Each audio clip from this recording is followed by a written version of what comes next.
Assalamualaikum teman-teman cerita Untungs. Fenomena pengabdi setan selalu jadi bahan obrolan menarik masyarakat Indonesia.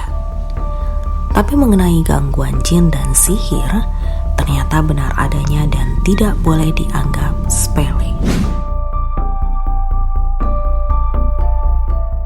Tak hanya menakuti, ternyata jin juga bisa menyakiti. Astagfirullah. Semoga kita selalu dalam lindungan Allah ya. Kita coba tanya sama Ustadz Faizar, sebagai pakar ruqyah, bagaimana hukum mengabdi setan sendiri? Jimat dalam Islam ada nggak? Terus kalau kita makan hasil dari penglaris, gimana tuh? Kita kupas tuntas sekarang di Aku Penasaran.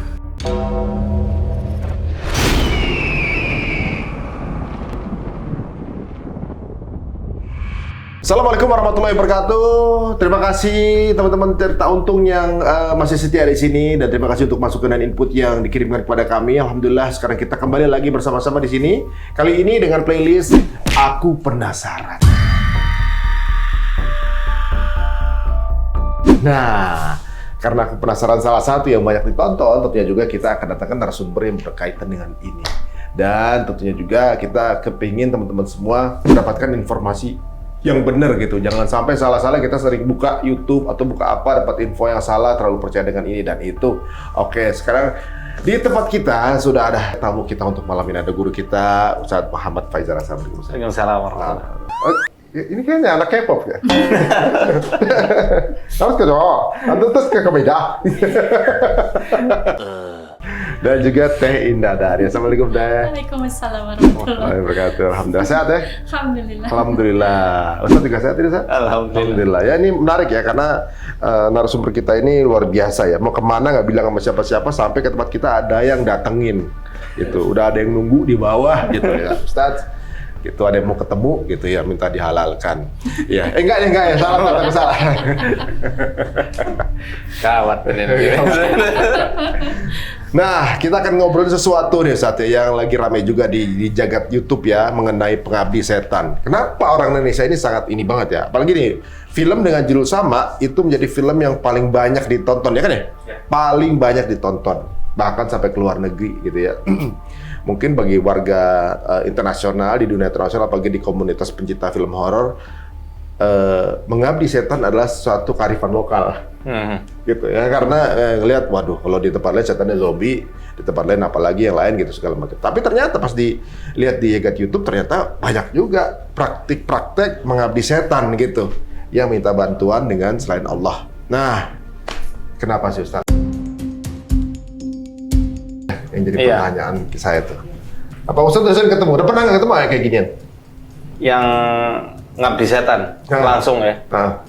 Beberapa kali sih saya ketemu praktisinya langsung, dan ya memang mereka orang yang nggak terlalu mencolok dan nggak mungkin mengklaim dirinya itu bisa melakukan hal-hal yang magis. Kenapa? Menjaga privasi.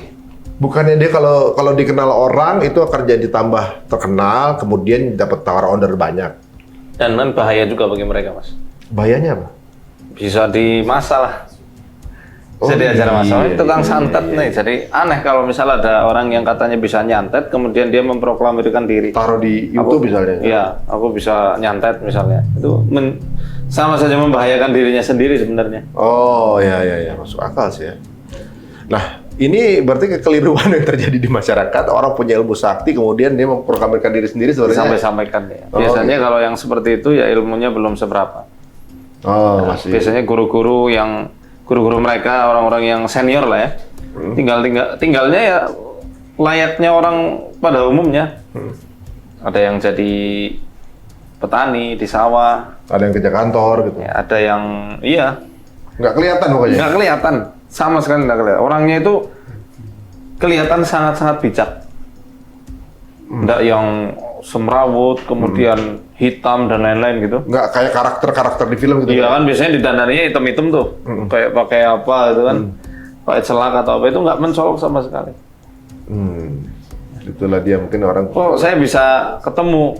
Ya qadarullah. Waktu itu kita ngobati anaknya. Beberapa kali kita ketemu. Anaknya si Beliau itu? Iya, anaknya diganggu sama setan yang selama ini bermitra dengannya.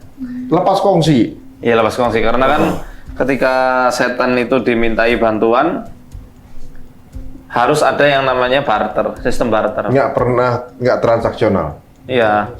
Istilahnya kalau mereka disuruh untuk menyelakai orang, karena mereka itu disuruhnya kadang terpaksa. Jadi si dukun ini minta tolongnya sama raja-raja jin ya, Ifrit. Nah mereka nyulik itu jin-jin yang nggak ada kerjaan untuk nyelakai atau melakukan misi yang diinginkan oleh si penyihir. Karena mereka takut sama penyihir, biasanya yang diserang ya anak-anaknya, keluarganya. Nah, qadarullah waktu itu kita ketemu sama anaknya. Ini orang gunung. Bilang lah, bapak saya itu suka nyantet orang. Hanya segelintir orang aja lah yang istilahnya ngerti beliau itu bisa menyantet itu. Akhirnya ketika di ruqyah kita minta bapaknya bertobat, ya semoga Allah berikan hidayah dan menetapkan hidayah. Karena waktu itu bilangnya bertobat, tapi semoga sih sekarang sampai sekarang masih dalam keadaan tobat. Ya. Waktu ditinggal tobat? Iya. Ini orang yang saya ketemu salah satunya yang ada di gunung itu, daerah pegunungan. Nah, memang menarik juga ya. Udah tobat, tapi nggak tahu praktek lagi apa nggak kan kita nggak tahu. Karena kan mereka low profile. Bukan urusan kita. Iya, benar. Nah, kalau Teh Indah Dari ini unik. Kalau pernah ketemu dengan pengabdi setan, kalau Teh Indah Dari adalah yang pernah menikmati. Kiriman dari, iyalah kan kiriman dari si pengabdi tersebut kan, yang ngirimin gitu kan Teh, gitu. Rasanya gimana Teh itu waktu dapat kiriman itu? Rasanya waktu dapat kiriman, ya masya Allah menyakitkan, menyedihkan, mencekam, was-was hidup gitu, ya nggak tenang ya. Dan suasana rumah sangat-sangat panas sekali gitu, baik itu cuaca maupun suasana hati. Memang dibikin kacau hidupnya? Ya, memang dibikin kacau, nggak cuma physically yang dihantam, tapi juga sisi emosional dan di rumah. Nah kalau di film-film kan kalau dikirimin sesuatu itu kan ada yang sampai mati, itu ada yang sampai meninggal, itu mungkin nggak sih? Kan itu kan kalau ini bilang hidup kita ini dibikin susah, kayaknya parno aja apa nggak? 5 kali hilang nadi. 5 kali? Iya. Kira cuma sekali 2 kali dia. 5 kali hilang nadi. Nanti hilang nih. Bisa survive itu gimana? Masih ada umurnya dari Allah Subhanahu wa Ta'ala. Sampai ada waktu pas ada tim dokter juga sampai ngecek ini udah nggak ada. Gitu. Tapi alhamdulillah hidup lagi. Masih ada usia. Masih ada gitu. Tiba-tiba muncul lagi nadinya. Gitu. Masya Allah. Gitu, alhamdulillah. Tapi emang sampai sekuat itu Pak mereka? Ya. Apa jin itu bisa menyakiti kita secara fisik? Bisa.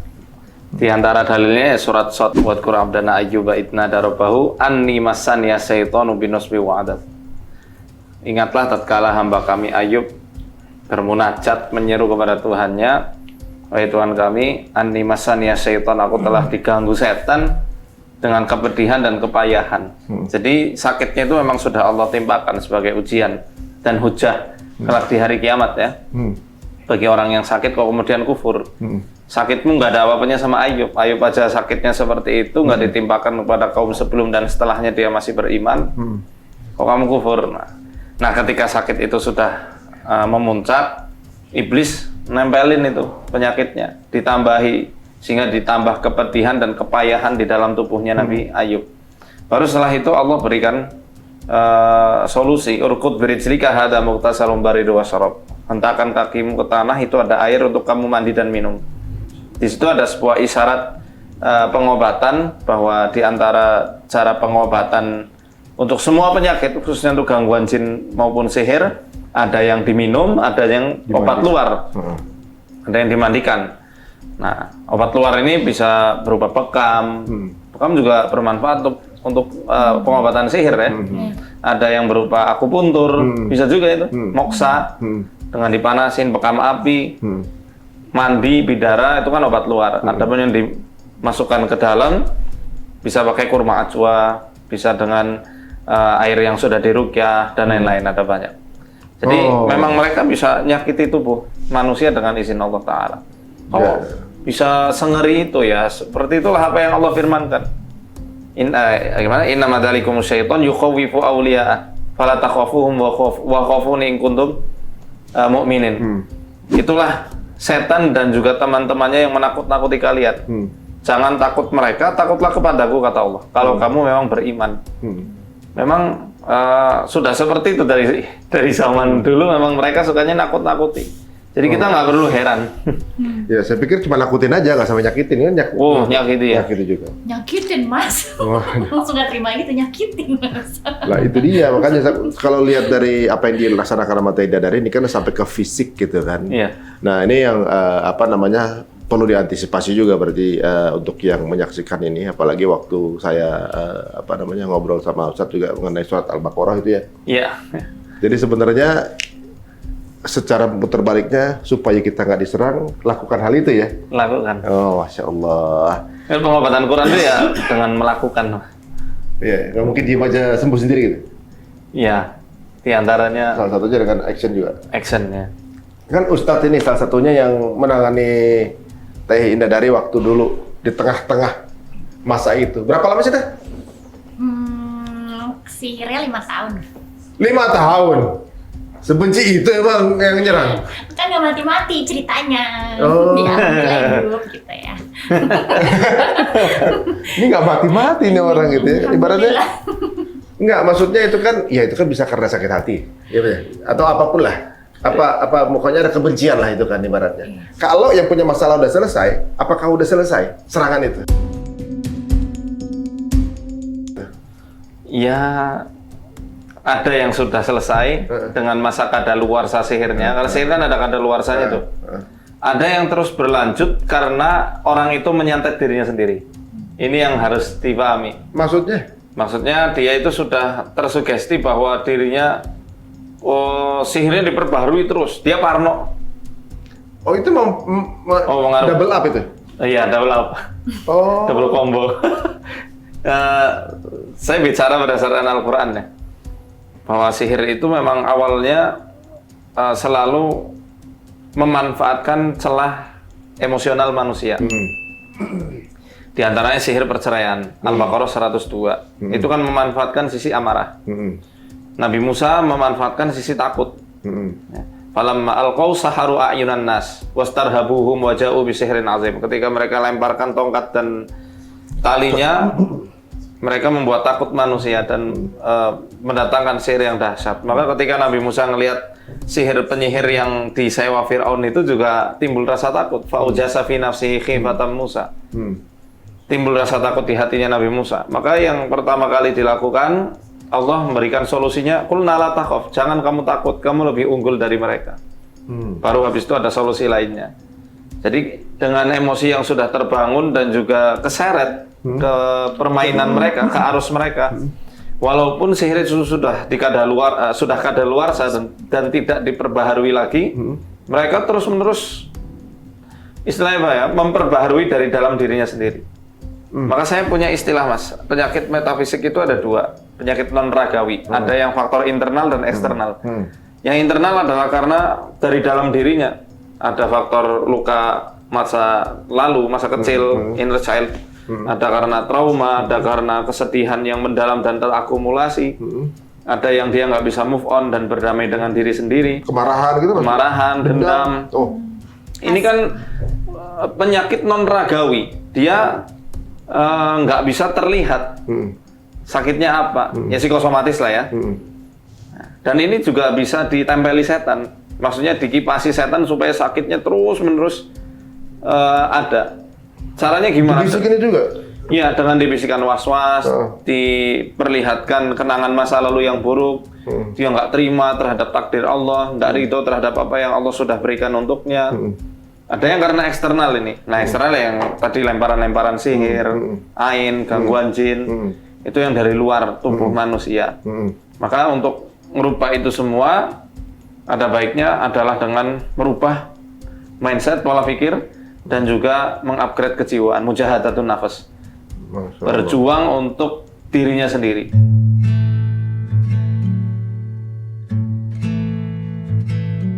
Seperti yang Teh Indah lakukan ya seperti itu. Nah, itu dia. Ini mungkin teman-teman semua Gitu ya.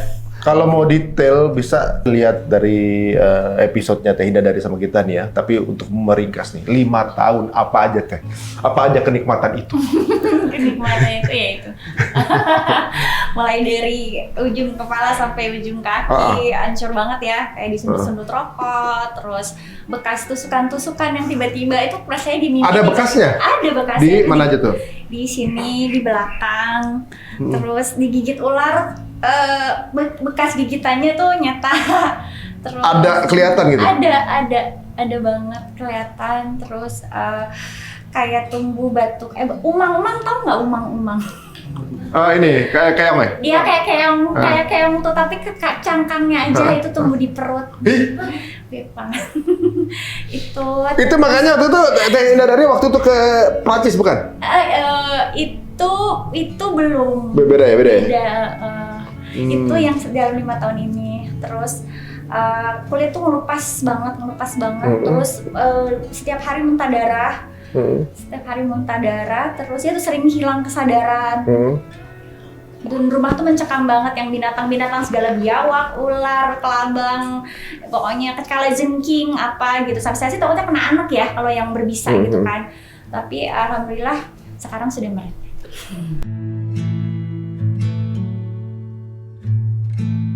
Nongol aja atau gimana? Apa emang di belakang ada pari tadi? Nggak ada.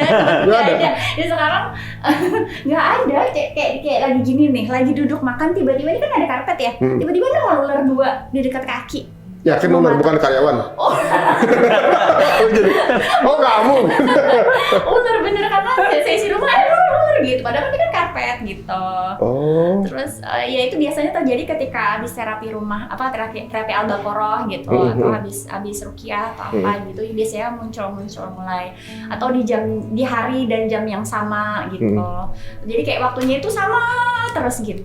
Dan itu semakin was-was, mereka semakin rame gitu. Sampai akhirnya kayak sekarang sih udah mulai tipis-tipis ya. Kayak kemarin nggak lama tuh tiba-tiba di lantai atas ada semut segede lantai ruangan ini nih. Semut terbang banyak banget tuh kan nggak lazim ya. Tapi udah nggak mau was-was, jadi kayak udahlah biarin. Karena kata Ustadz, semakin was-was semakin besar kan serangannya. Jadi responnya harus santai gitu? Iya, terus nggak mau mikirin tentang yang ngirim lagi apa, cuekin aja. Karena semakin dipikirin semakin berat ke akunya, semakin was-was semakin berat ke aku. Jadi kayak sekarang, ini lagi ini kali lah gitu maksudnya. Oh, jadi misalnya lagi buka handphone, biasanya kan bentuknya kan ular hitam kan? Itu ada ular. Oh ular. Iya, karena gini, dia lagi punya duit nih, ininya gede gitu. Gitu gede ya? ya. Kalau misalnya cuma kayak cicak kosong atau apa, dia lagi bokeh nih, cuma laler doang gitu misalnya. Malah dia ejek. Jadi dibikin apa ya? Dibikin santai candaan mungkin. aja. Karena kalau nggak stres sendiri kayak dulu kan, jadi malah ambruk kitanya gitu. Itu yang sampai 5 kali nadinya itu hilang. Itu dari pokoknya jatuhnya apa? Koma gitu berarti ya? Hilang. Hilang. Saksinya ada tuh. Tapi posisinya berarti apa nggak sadar? Aku gimana nih Ustadz ya? Nggak sadar gitu? Apa? Sayangnya kan. Ya nggak sadar. Iya nggak sadar. Nggak sadar gitu. Jadi apa yang dirasain Teh Hinda tadi apa di dalam itu saat itu pingsan itu? Nggak apa pingsan aja? Ngimpi apa gitu? Saya cerita. Cerita pasti nggak paham. Iya, ya anggap aja saya di dunia lain. Oh gitu. Jadi maksudnya adalah impian itu ya? Jadi kayak kalau teman-teman suka cerita ada orang mati suri, mereka ngalamin apa gitu kan biasanya. Nah mungkin saya jatuhnya mati suri tapi 5 kali ya gitu ya Ustadz yang jelasnya kali ya Ustadz. Iya. Nah, ini sebuah kesimpulan bahwa sihir itu dalam agama kita itu ada kan? Iya, ya semua bisa dibilang agama selain Islam pun mengatakan sihir itu ada. Dan di Jawa sendiri juga sebelum Islam itu berkembang, orang-orang kita juga sudah mengenal apa itu sihir. Makanya ada serat calon arang. Calon arang kan dulunya penyihir ya, penyihir yang menyebarkan wabah di tanah Belambangan kalau tidak salah itu. Itu kan termasuk sihir. Nah, jadi ya memang ada. Apalagi Al-Quran menjelaskan wa min syarrin naffatsati fil 'uqad, dari keburukan wanita-wanita tukang sihir yang menghembuskan mantranya pada buhul. Jadi situ sudah mencakup banyak sekali informasi dalam ayat yang potongan ayat yang sangat pendek itu. Allah ngabarkan penyihir itu ada. Allah ngabarkan praktek sihir itu ada. Allah juga ngabarkan sihir punya media. Sihir juga punya tata cara. Ya dengan punya mantra dihembuskan, medianya ya buhul-buhul ikatan itu. Ikatan ini ada yang ikatan secara fisik dan ikatan yang non fisik juga ada. Yang fisik ya memang benar-benar ikatan, tali yang diikat, digantung atau kadang ditaruh ditanam, dikubur ya, ditanam. Kadang ikatan berupa mantra yang terikat pada air yang kemudian diminumkan pada korbannya, itu ngikat di sini, di lambung. Kayak istri saya nemuin ada gulungan ikatan gitu. Pas lihat katanya duit, saya umpetin ketahuan. Itu bukan buhul ya, bukan buhul. Ya. Di rumah saya suka bakar bubur, beda sama buhul. Diembusin juga ya. Wah, ya santai aja teman-teman ya, ngebahas kayak itu jangan tegang-tegang amat teman-teman ya. Soalnya kalau denger cerita Teh Indah ini memang episodenya benar-benar menegangkan, apalagi karena Teh Indah benar-benar ngalamin juga gitu, dan Ustadz juga udah hal seperti ini udah seperti sebuah hal yang ditemukan sehari-hari. Beberapa pemirsa itu yang salah kaprah dengan Mas Marcel waktu pemberantas yang dukun palsu, disangka beliaunya nggak percaya dukun. Beliau percaya. Beliau nggak percaya sihir. Ya. Mas Marcel percaya sihir. Dia percaya sihir. Yang diberantas, yang pura-pura percaya bisa nyembuhin. Gitu. Ada di episode lain lagi teman kita ada yang kejebak itu nyembuhin, bayar-bayar nggak tahu nggak sembuh-sembuh waktu ayahnya sakit. Banyak ya sebenarnya pas kita ikutan mau ngulas ini, kita jadi banyak lumayan dapat informasi lah gitu. Tapi, nah ini ada agak unik ya, di salah satu daerah di Indonesia ini ya, ada satu ritual pengabdi setan. Jadi bentuknya bentuk makhluk halus yang makan janin katanya. Biasanya tujuannya perempuan supaya awet muda gitu. Apa bener ada? Ya. Nah nih kita dulu ya, contoh videonya nih. Oh, kayak lemper ya.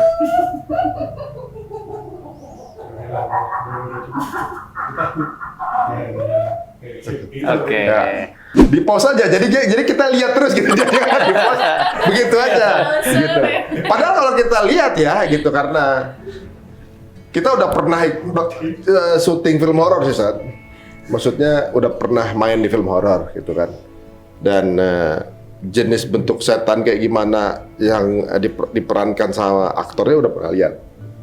Begini make upnya begini segala macam gitu ya.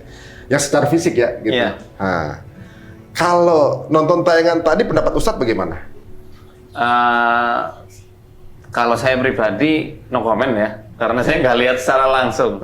Ustadz mau lihat langsung? Ustadz mau lihat langsung? Hah? Mau lihat langsung mau?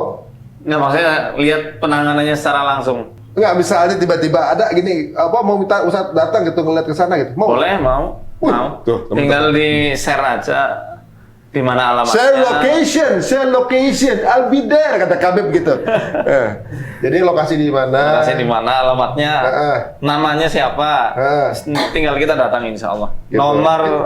Kita cuma nonton aja, ngeliat aja gitu ya. Sama Sari, ayo. Soalnya nggak apa-apa. Jauh sih. Biar lihat langsung. Iya. Kalau pendapat Ustadz gimana tadi video tadi?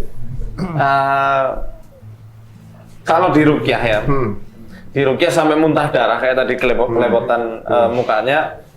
Ini beberapa kali kita nangani kasus yang semacam ini. Memang benar bisa sampai muntah darah seperti itu. Bahkan ada yang berbaskom-baskom.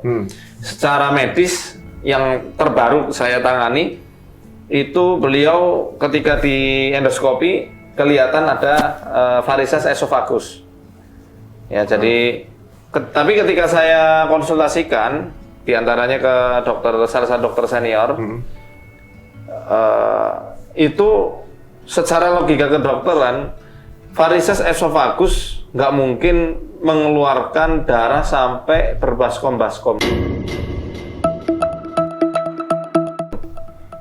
Paling enggak 5 liter lah. 5 liter manusia. 5 liter juga banyak Ustaz. Iya, maksudnya 5 liter manusia muntah seperti itu sudah wassalam Mas. Iya, selesai. Selesai.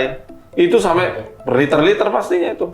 Kalau lagi Ya ketika beliau lagi kambuh itu sampai berbaskom-baskom. Dan biasanya kalau secara medis udah meninggal sih orangnya. Pastinya. Kok itu darah dari mana berarti? Nah ini menariknya ketika saya rukyah pertama kali, ini kan dua sesi. Waktu itu beliau sendirian, nggak didampingi keluarganya. Nggak ada reaksi, nggak ada hasil yang signifikan. Saya nggak terlalu mementingkan reaksi juga ya. Tapi seenggaknya ada hasil lah yang bisa beliau rasakan. Tapi beliau mengatakan biasa-biasa aja katanya. Firasat saya mengatakan ini kayaknya kok sihir paralel. Jadi ada subbab di dalam kitab syekh saya, ada judulnya Sihrul Iqtirani, sihir yang ditanamkan ke seseorang, tapi yang sakit orang lain. Pusatnya ada di, misal suami istri nih, pusatnya di istrinya nih, ditanam di istrinya. Tapi yang buat pengalihan suaminya yang sakit-sakitan. Nah, akhirnya untuk sesi kedua saya bilang besok sama istrinya. Saya mau rukyah sama ibu, sama istrinya beliau. Harus ada. Nah, akhirnya ketika kedua kalinya saya ke sana, baru saya datang. Udah reaksi istrinya nangis-nangis. Sudah nangis-nangis. Marah. Gara-gara kamu datang ke sini, anak ini haid. Padahal selama 2 tahun saya tahan haidnya dan saya keluarkan melalui muntahan suaminya.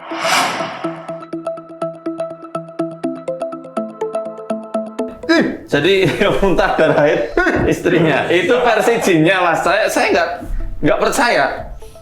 Ini cuma mau bikin heboh aja. Kalaupun benar, ya sudah, itu perilaku setan. Saya sekali lagi nggak mau terjebak dalam kekaguman atau keheranan. Karena itu yang nanti menjebak saya ke alur mereka, ke arus mereka. Jadi saya katakan, ya mungkin memang benar. Haidnya itu dipindah untuk dimuntahkan ke suaminya. Entah pakai jalur apa, namanya goib. Ya, namanya permainan setan. Setelah itu saya tanya, betul 2 tahun dia nggak haid, suaminya muntah-muntah terus, muntah-muntah darah. Nah anehnya ketika dirawat di rumah sakit, itu beberapa kali beliau kelilipan, tapi ketika dilihat, ini duri salak, duri yang ada di pohon salak, nyangkut di sini. Dibersihin terus sama istrinya, tiba-tiba nyangkut lagi. Masa kayak gitu trik?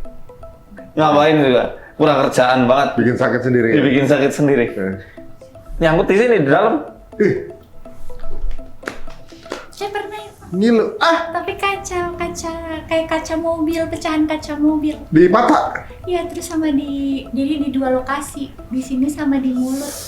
Keluar tiba-tiba di sini kelilipan. Ada darah? Iya, sakit. Saya belum bilang nggak berdarah sih, cuma kayak. Ya, itu saya ngomentari yang muntah darahnya ya, nggak ngomentari yang ada di tayangan ini. Kalau tayangan ini saya masih katakan no comment. Saya ngelihat nggak enak lah. Gitu ya. Ada yang punya video lihat. Iya. Pokoknya no comment. Tinggal ini aja, Sherlock aja. Barangkali mau kita. Saya rasa teman-teman juga udah pada pinter ya. Udah tahu lah kira-kira bagaimana tayangan-tayangan apa yang kira-kira mungkin bisa dipercaya atau enggak gitu ya. Kita nggak bilang itu tayangan palsu, tapi ya bisa dinilai sendiri lah. Ya nilai sendiri aja masing-masing. Kalau Teh Indah dari gimana ngelihat tayangan tadi? Saya sama kayak Ustadz, saya kayak, ya kalau saya lihatnya enggak. Oh iya. Lebih serem denger ketawa ya. Kayaknya sentingnya deh.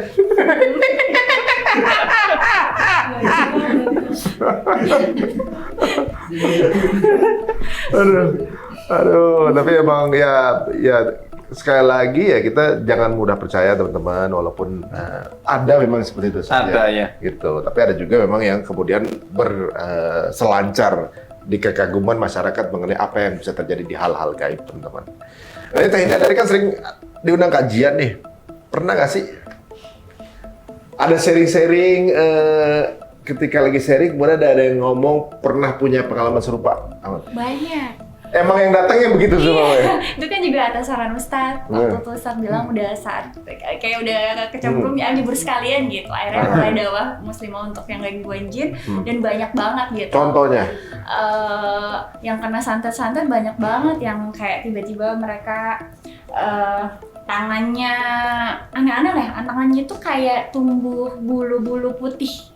Tapi nanti di hari-hari tertentu nanti hilang gitu, kayak bulu harimau gitu. Itu aneh banget.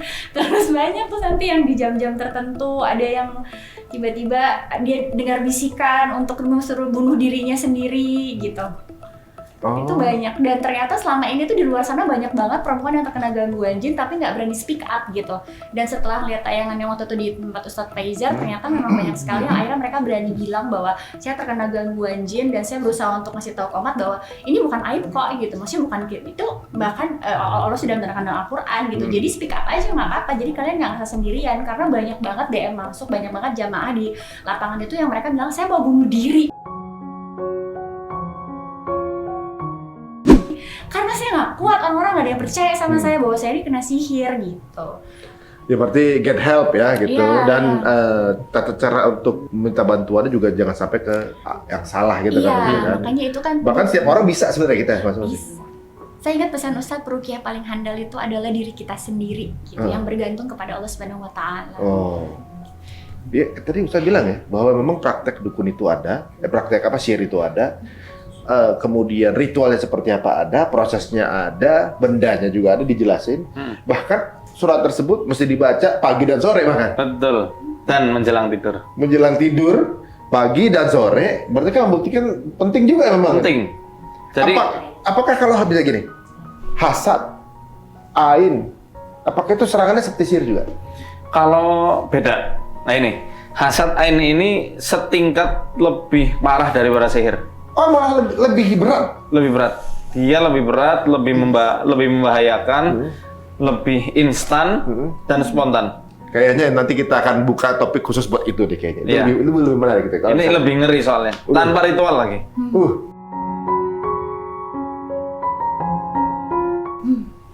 Jadi kita posting-posting sesuatu yang kita pikir baik-baik aja, malah baik itu bahaya. Iya. Nah, ini teman-teman, berarti memang makanya pentingnya zikir bayi petang kan diantaranya ikhtiar kita supaya kita terhindar dari itu. Ain. Kita atau keluarga? Kita dan keluarga. Karena dalam zikir bayi petang juga ada kan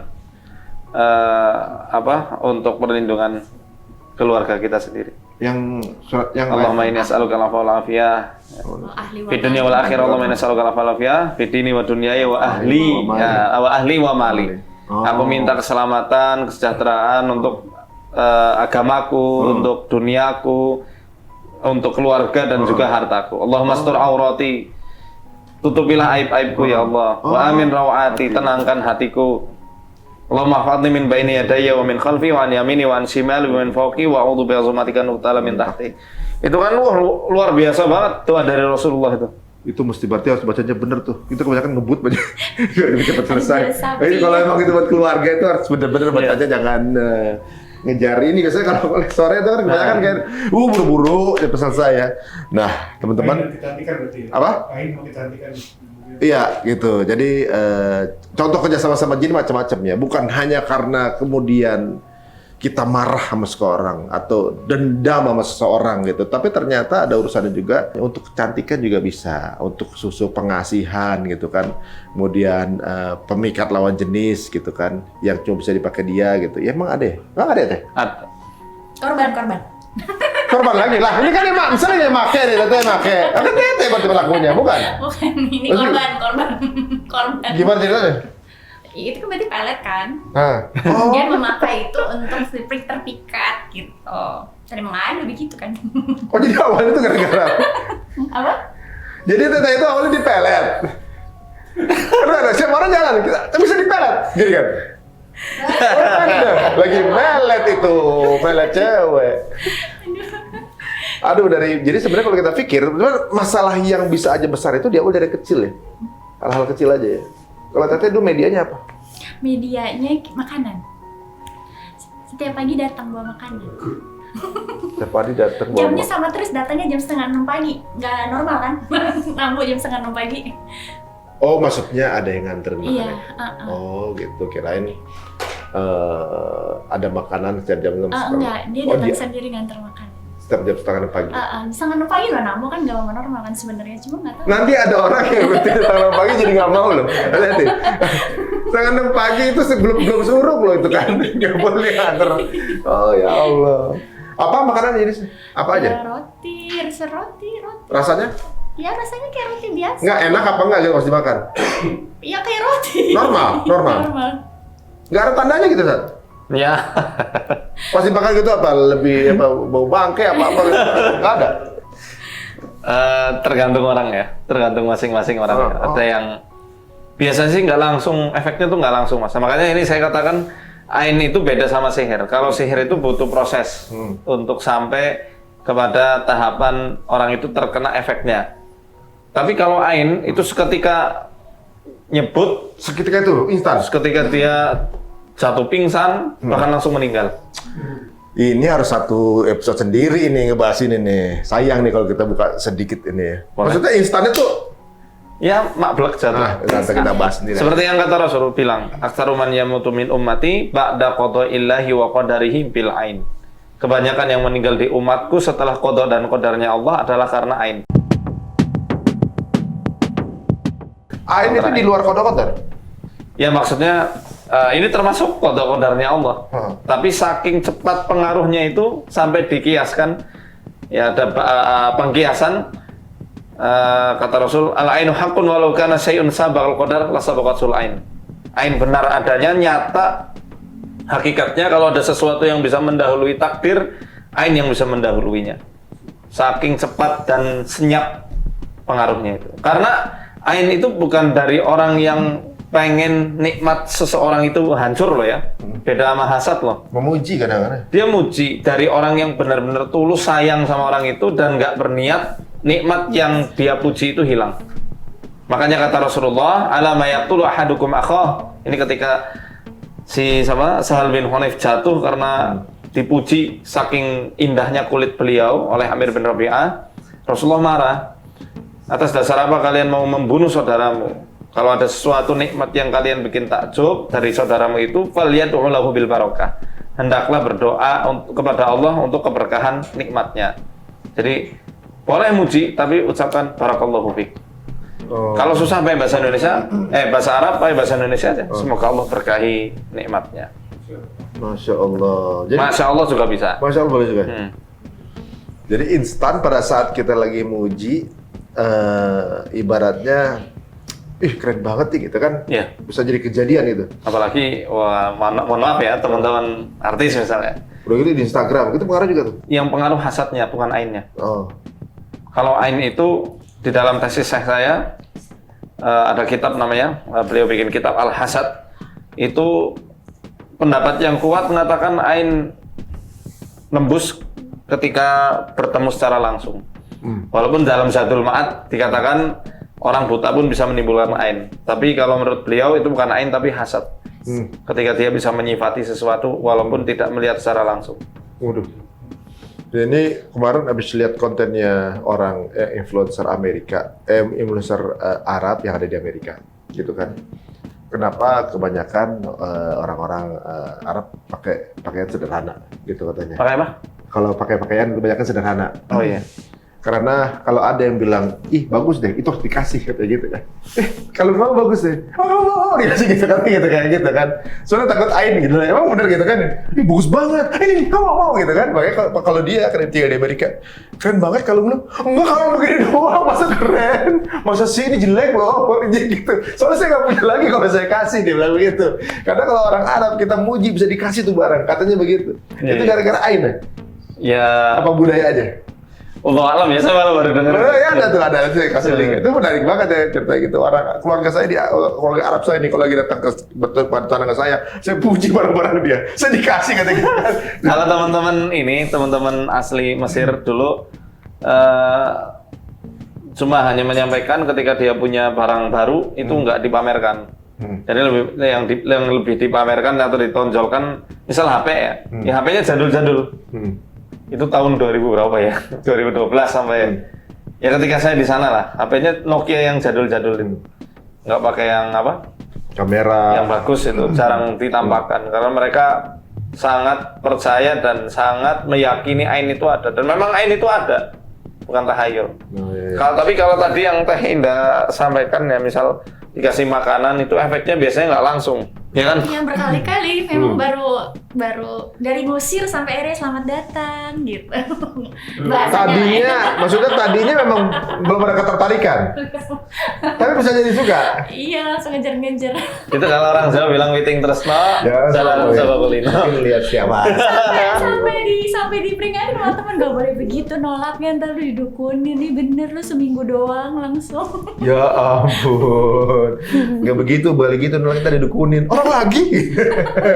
Nah, katanya pernah ada kiriman santet atau sihir yang dikirim lewat pesan HP gitu.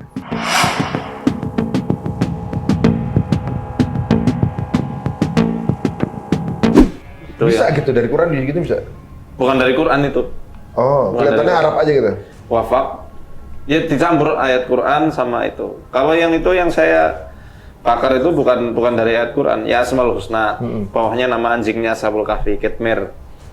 Kenapa jadi ke anjing? Ini ada juga beberapa hal yang kerap terjadi ya, apalagi mungkin di dunia usaha. Dan ini seperti ya bisa dibilang sampai orang bilang bagian dari budaya gitu, menyatu dengan budaya Indonesia gitu.